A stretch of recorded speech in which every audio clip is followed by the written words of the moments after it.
All stories begin with once upon a time. The story that I really want to tell you also begins like this, but there is a small difference. And the difference is once upon this time.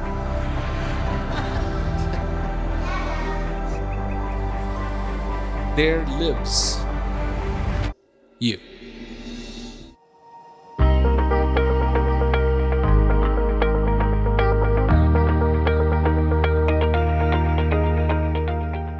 Hello everyone, I hope you're doing well. So it's been a few days. In fact, I went to England and I did 2 events there. And that was nice. They weren't large events as usually they are in England. These were relatively small because of this coronavirus thing. And ta-da, look at the background. So a lot of people had, not a lot, but a few people had said to me, your lenses are dirty. And I actually have full 4K footage. So I looked at the footage and looked pretty clean to me. So it's like, what are they looking at? So when I looked at it, this is a cement block wall behind me, and it had those holes. And these are very shallow depth of field lenses, and so they throw everything out of focus in the background, and so they look like gobs. But they actually weren't. The lenses are clean. So anyways, when I was in England, I picked up this background. Easy to set up, easy to put up. But I do have a request. And my request to you is, don't look at the background. Listen to what I'm saying, because that's why I'm doing it. It is not to show off the background. And a lot of people are like, well, what's wrong with that? Well, there's nothing wrong with that, but what's right with it either? Because what is my intent here?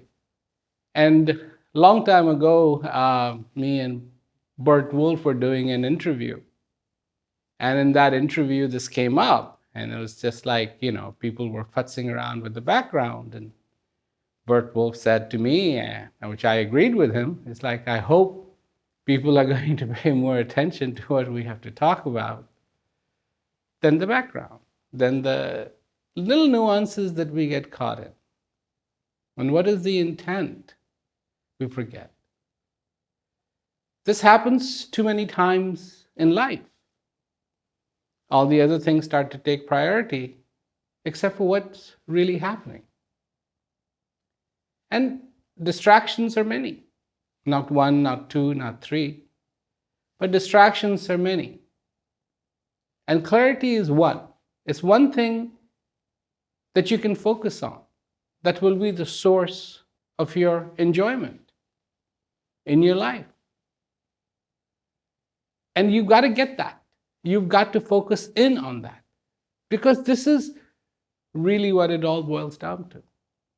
How focused are you in your existence? Most of us, we're all over the place.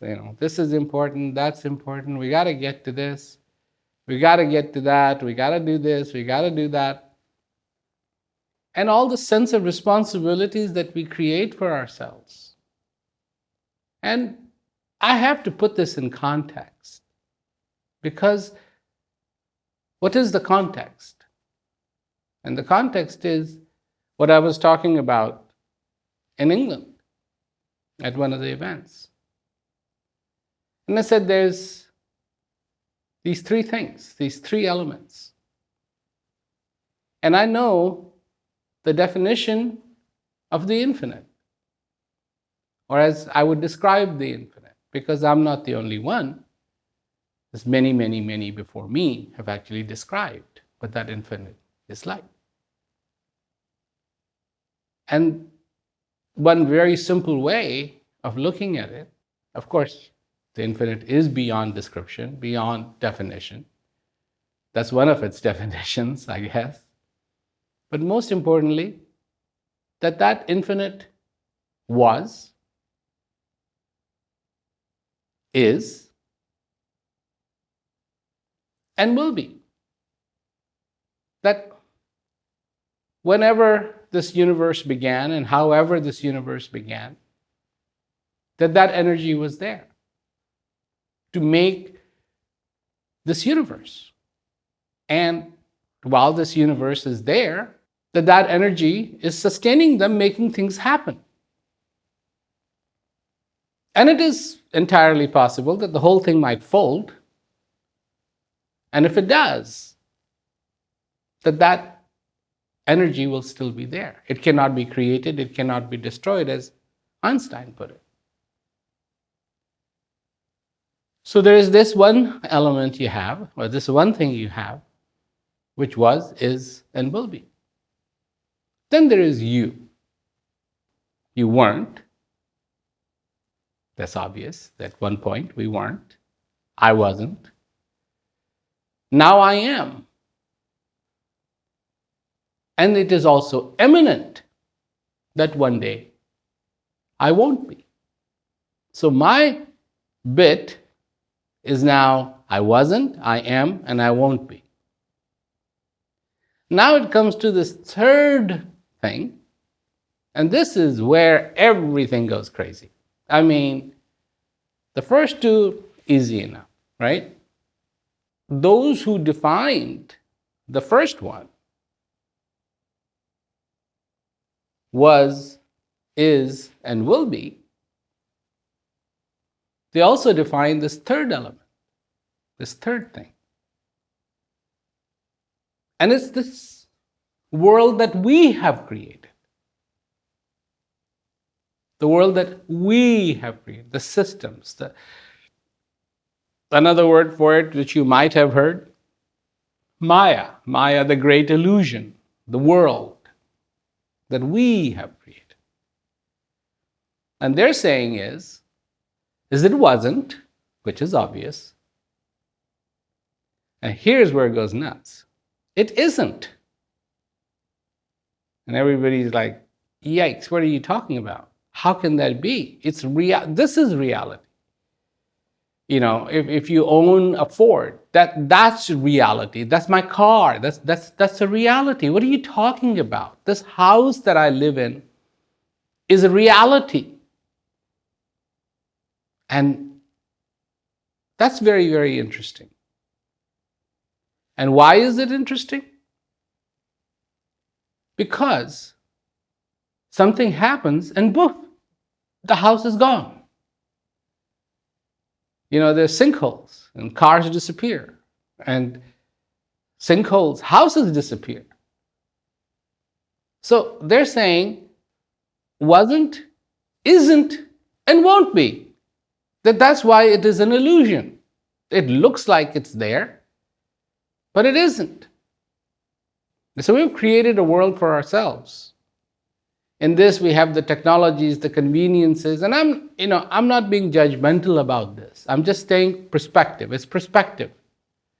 It's really all about perspective. If you're sitting on a flight, you're sitting in a chair on the airplane, and the flight is only 45 minutes. Maybe you won't arrange anything. However it is, you will accept it because you know that very soon it's going to be all climb, climb, climb, very short cruise, then descend, descend, descend, and landing, landing, landing. So there's no point to, get this sorted out, put a blanket here, get a pillow here, get a this here, get a that here. But if the flight is 11 hours long, 12 hours long, 13 hours long, then you may want to get as comfortable as possible. So, how is it that we try to become as because we think, this all goes on for a really, really long time. So imagine that you are on a 45-minute flight, but somewhere in your imagination, it's really a 14-hour flight. And so you're asking for blankets and you're asking for pillows, and everybody is trying to bring you those pillows, and you're trying to make yourself as comfortable as possible. And you're like, well, this is going to be okay because now I'm really comfortable, and and you want to know what the food service is going to be, and you're it almost kind of getting to the edge of excitement. So you finally get all comfortable and everything is good, and the plane starts to descend. And you're like, wait a minute, this is all too short. That vaguely sounds familiar. We finally get everything right, and everything is this way, and everything is that way, and we're all really nice and comfortable, and it's like, well, it's time to go. It's time to pack up. And that's like, well, how can that be? And what people say is like, oh, that person died way too young. You want to talk to death about it? Because death doesn't care if it's young, it's old, it's whatever. When the time is up, the time is up. So anyways, it really becomes very, very important that we pay attention to that one thing that can put this equation right for us. So that necessarily doesn't mean that just because it isn't, we can't extract some good things out of it. We can. This illusion may be very enjoyable. Enjoy it. But don't forget your own vulnerability, and don't forget the vastness. In which state are you going to spend the most of your time? If there is most of your time, if you can be on the side of that infinite, it'll be forever. You're on the side of the world, and like some have said, it wasn't, it isn't, and it won't be. And everything comes to a grinding halt because of that. And you got to turn around. You got to look at the reality. People are fine. They're like, okay, I'm mad at that person, and I'm mad at that person, and I'm mad at that person, and I'm mad at that person. And sometimes in different situations, truly, we are mad at this, we're mad at that, we're not happy with this, we're not happy with that. Somebody takes our parking spot, and we're like, oh. But there's the earth. You're on planet Earth. And it's huge. For you, it's huge. So if somebody takes your parking spot, find another one. It's up to you what you make of it. You can get angry, you can get mad. Will that affect anything in your life? No, absolutely none. And if you did show that generosity to someone, in some positive way, that's going to touch you. That, yeah, I did that. And that felt good. That felt good. And that's what I'm talking about. So let me introduce to you, there's this thing. And I came across it, and so I thought it would be appropriate. And it's called Dunning and Kruger effect. So, how did this actually start? Well, it started like this. There was a guy, and he wanted to rob a bank. Of course, the problem with robbing a bank is if you get caught, you're in trouble. So he didn't want to be caught, but he still wanted to rob a bank. So he had to figure out, what is it that I can do to rob a bank and not get caught? So he had a brilliant epiphany. Now his brilliant epiphany was, if I could be invisible, then nobody will see me doing it, and I can get away with it. Then the question, of course, was, how do you become invisible? So he came across this thing where people in the old days used to write sometimes when they wanted to send a secret message. They didn't want anybody to see it. They'd write it with lemon juice. And so they wrote a message with lemon juice, and nobody could see it. It would be invisible. And the person who wanted to read it could use, a candle and heat it up and look at it. So he was like, that's it. So he took lemon juice and he put it all over his face, all over his body. And he just wanted to make sure that that actually worked. So he set up a camera, his mobile phone camera, and he took a little shot, took a little footage of it, except the camera was pointing in a direction where he wasn't standing. So when he looked at it, it really confirmed exactly what he wanted to see, which was he's invisible. He proceeded to go to the bank and rob the bank. Well, he is even looking at the camera and flaunting the camera because he knows he's invisible. In his mind, this is what he believes, that he is invisible. He's not invisible, but he believes that he's invisible. So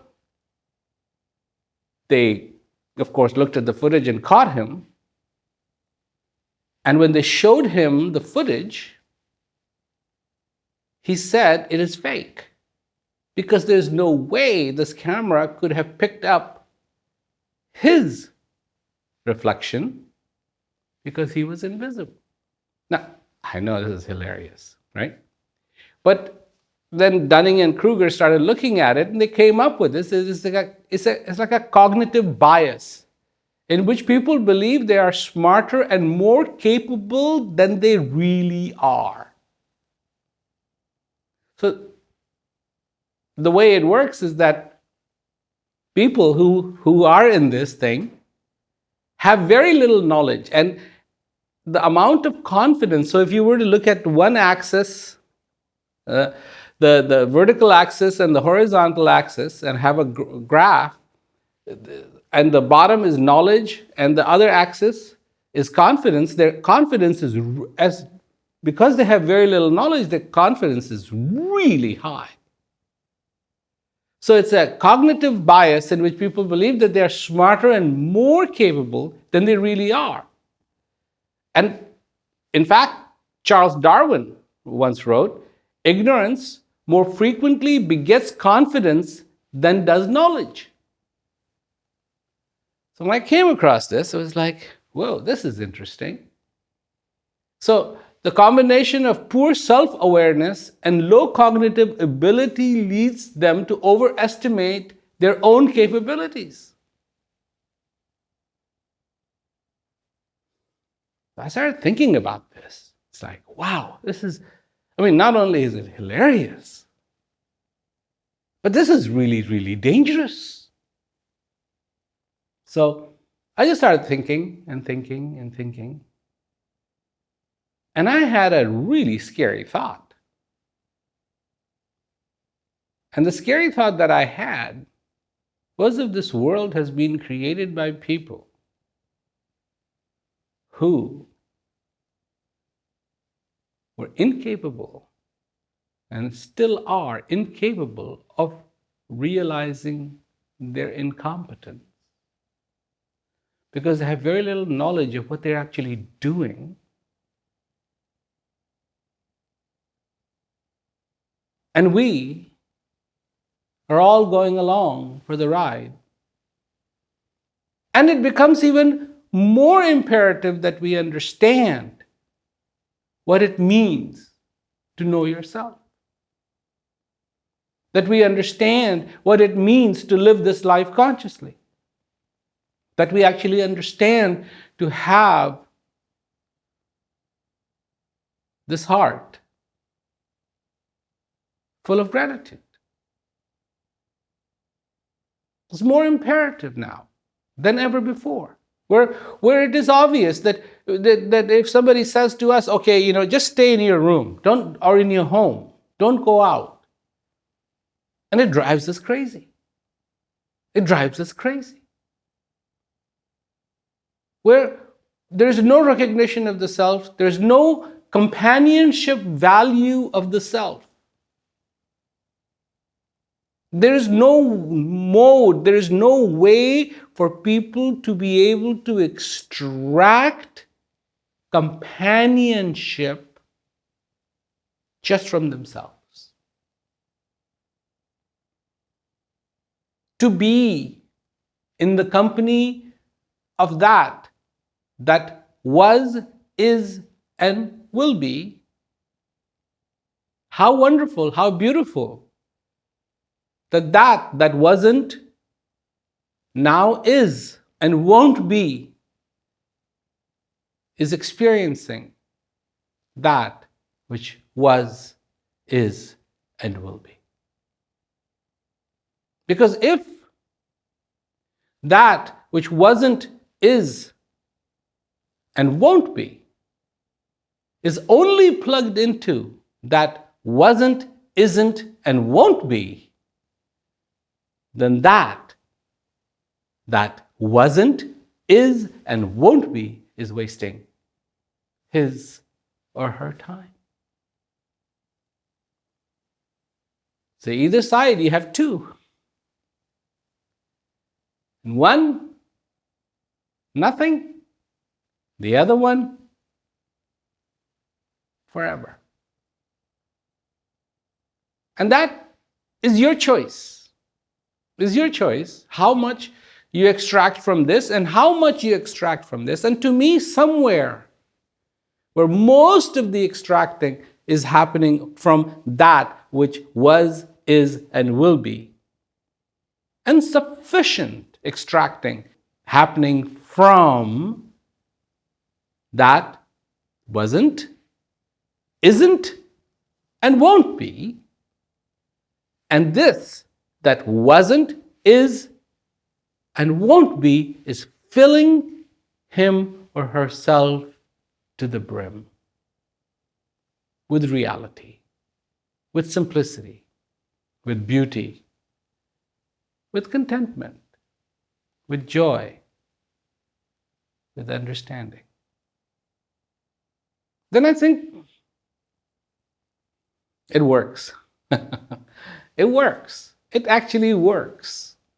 But it doesn't work if you miss the point. And the point is a very powerful point. And these relationships that you have them. Now you have them. Will they happen again? No. So what does that mean? Well, it means you get with it. Get with those relationships. Make them count. Make them really count. Extract everything you can out of them.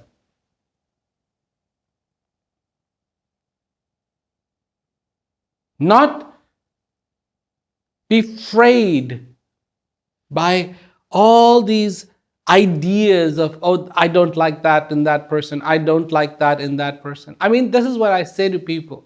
And I get it all the time. It's like I got some people saying, oh no, that person didn't treat me right. That person didn't treat me right. That person didn't treat me right. And all I can say to you, my friends, shake it. Just shake it off. It's like these claws that come and just dig into your shoulders. They produce tremendous amount of pain, tremendous amount of concern,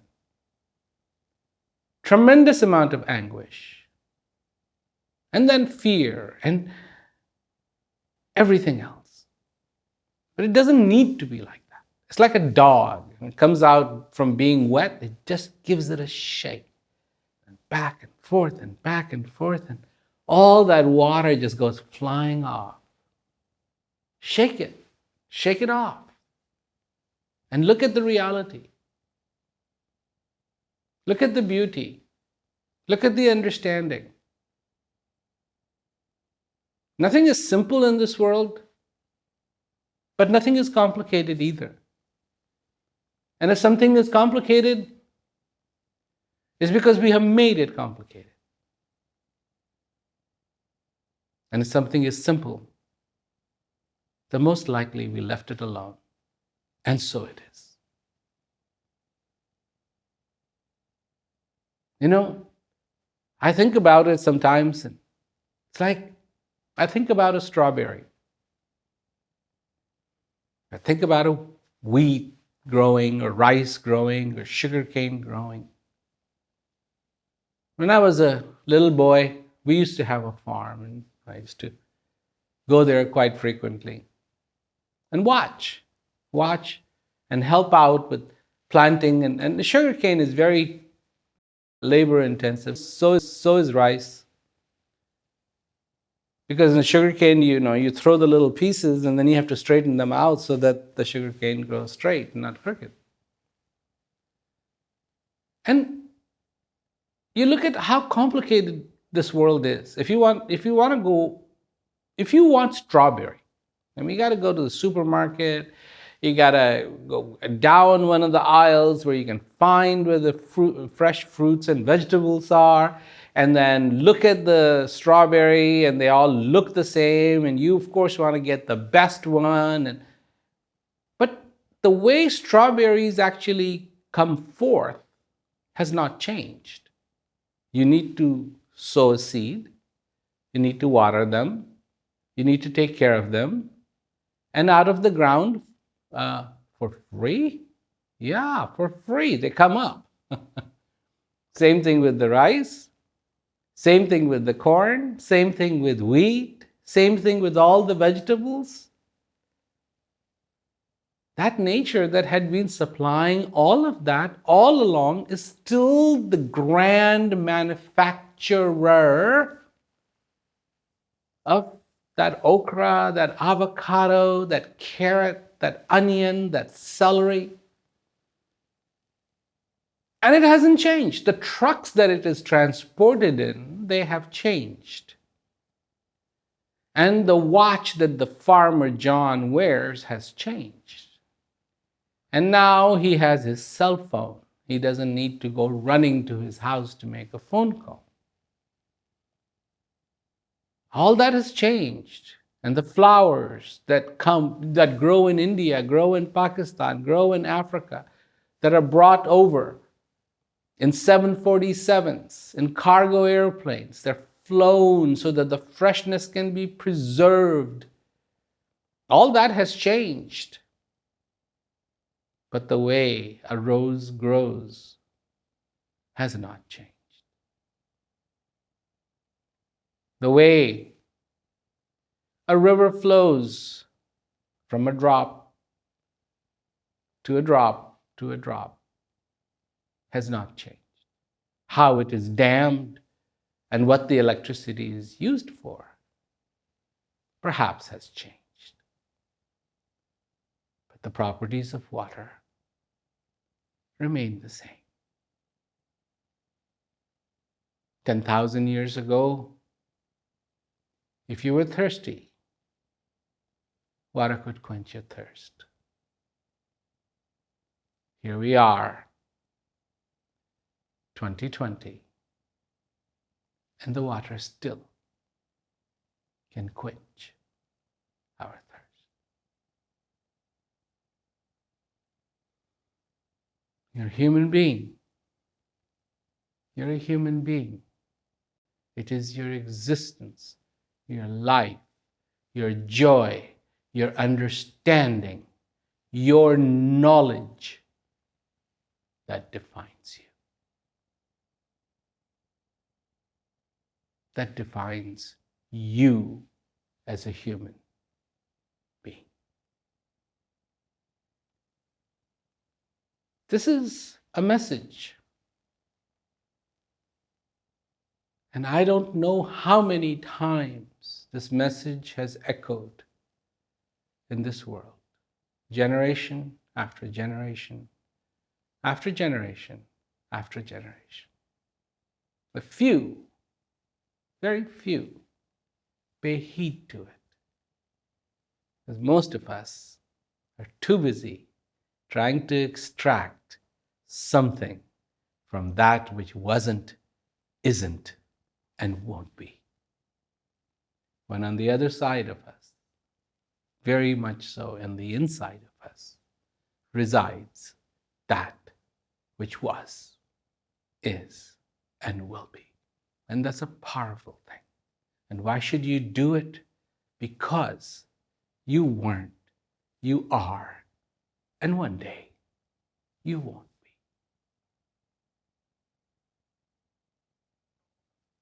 Is that sad? Is that bad?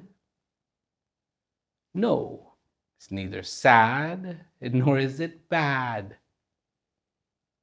Be an opportunist and grab as much as you can. Going around walking on a road, it pays to know what a diamond looks like. Hone in that skill. Hone in that skill, because someday, it may come in use, and that would be certainly your lucky day. Because that is the day you will realize that every day is that diamond. Every moment is that diamond. Every breath is that diamond. You can do something with it. One day it won't be. All that will be gone. But it's not about that day. It is about the day you discover yourself. It is about the day you discover joy in your heart. It is about the day you discover that goodness that is inside of you. So I hope you stay well, stay healthy. Pretty soon, in fact, I have events happening in Germany. And then, I'm trying to do as much as I can under the circumstances. So traveling, it's not easy. And doing these events and, making sure that everybody is safe, I am safe, people around me are safe, participants who are coming are safe, everybody's safe. And it's a monumental task. And there's a lot of people who are really wanting to help out and have been helping out and have been doing a great job. All those people who make these videos then possible for you to see. My role in it is, of course, to talk to you about this and get this recorded. I set up these cameras, I set up the light, I set up the background. Anyways, the possibilities are beautiful, regardless of how ugly the situations can be in this world. I know. But you have that one tool. Shake it off, shake it off, shake it off. Bring a smile to your heart. Bring a smile to your face. And enjoy this existence. Because remember, it wasn't, it is, and one day it won't be. Thank you very much. Stay healthy, stay safe. I'll talk to you soon.